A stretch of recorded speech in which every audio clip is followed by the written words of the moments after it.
Je suis Alain Faucal. Après avoir travaillé pour Europe 1, France Inter et la défunte Saint, la chaîne de télévision privée de Silvio Berlusconi, pour me rapprocher de l'Afrique et parler aux miens, j'ai dans un premier temps fait le journaliste reporter d'Image, JRI, sur plusieurs terrains de conflit sur notre continent.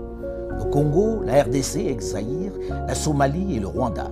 Je suis ensuite entré à RFI où je suis rédacteur en chef adjoint, producteur des magazines Archives d'Afrique, le rendez-vous d'histoire contemporaine de l'Afrique sur l'antenne de RFI depuis bientôt une trentaine d'années, et le débat africain, qui est la tribune d'échange des Africains sur les questions politiques, économiques, sociales et culturelles. Cadre dans lequel je reçois depuis bientôt une dizaine d'années tous les profils allant des chefs d'État aux ouvriers, aux artisans, en passant par les chefs d'entreprise. Je suis également le directeur général de Phoenix Productions qui s'est spécialisé dans la production de documentaires liés à l'Afrique. Question de rompre un peu avec cette fatalité qui veut que depuis la nuit des temps, l'histoire de la chasse soit toujours racontée du point de vue du chasseur. Une dictature de la pensée qui a installé durablement chez nous, Africains, des complexes profonds, puisque nous ne nous voyons qu'à travers le regard de l'ancien maître. Ainsi, avec la littérature de Tarzan par exemple, nous avons accepté l'idée d'un blanc roi de notre jungle, qui était d'ailleurs le seul à parler le langage des animaux. Avec les prêtres et autres religieux, nous avons intégré que le diable est noir, que Dieu est blanc, le teint clair est meilleur, que nos religions étaient profanes et la manifestation du diable, et qu'il fallait s'en éloigner. La plupart d'entre nous avons intégré que nous sommes moins intelligents que le blanc. Nos sœurs et nos mamans ont intégré le fait que les perruques, les moumoutes, longues et blanches, étaient plus beaux que leurs cheveux naturels.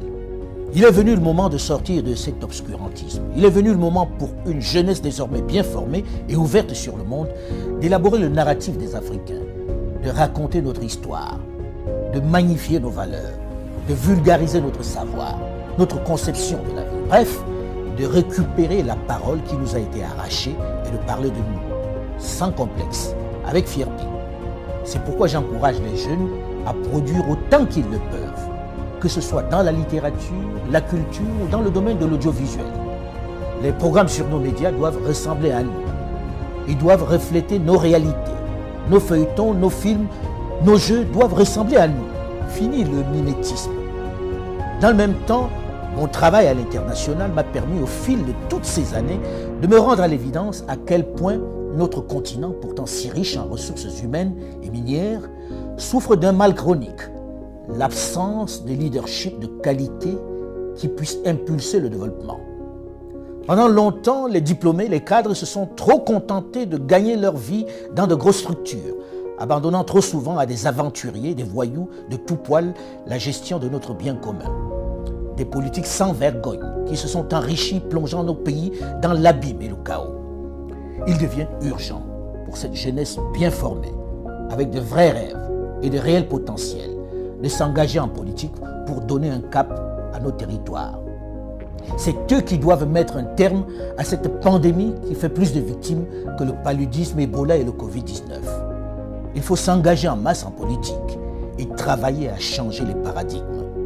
Il faut arrêter de laisser cette activité à des vieux essentiellement mus par la volonté de se maintenir aux affaires alors qu'ils n'ont aucun projet pour leur pays, alors que leur avenir est derrière eux. Une chose est certaine, et c'est triste de le dire, ma génération et celle de mes aînés ont échoué à développer l'Afrique. Mais vous, les plus jeunes, aurez moins d'excuses puisque vous avez les armes pour renverser la vapeur. La balle est dans votre camp.